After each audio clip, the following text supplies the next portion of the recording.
Alright, guys, what's going on? So, y'all know me as a monster fish keeper, and to be quite honest, I don't know if I'm going to keep monster fish for my whole life. And today I want to talk about the actual benefits of having smaller fish. Now, when I say smaller fish, I'm talking about fish from 1 inch to say 8.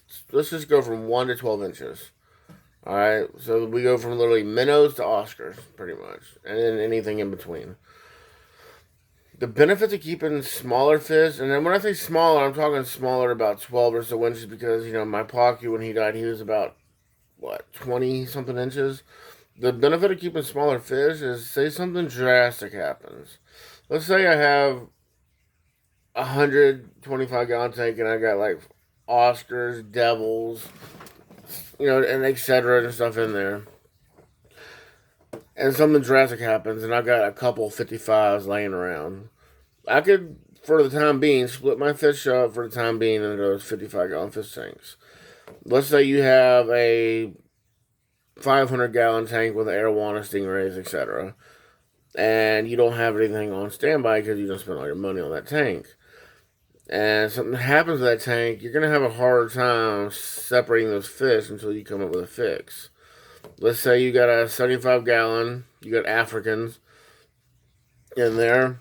When that 75-gallon breaks and you got a spare 40 or 50, just for a little bit, your fish can live in that 55 to 40-gallon tank, depending on how long it takes to get you another tank. Point being, smaller fish, when disasters happen, are easier to displace than monster fish. So, I thought I'd do a quick little video of why the benefits of having smaller fish, disasters, space, filters, heat, stuff like that.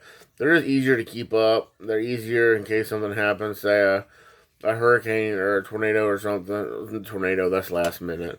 Let's just say a hurricane's coming and you have a tank full of parrots. A 75-gallon, you got about 10 parrots. I'm just paraphrasing.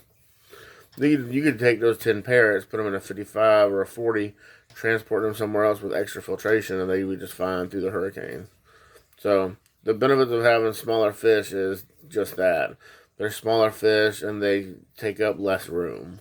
So, during a disaster, you should be a lot better. Just thought y'all wanted a fish video, and I'd catch y'all later.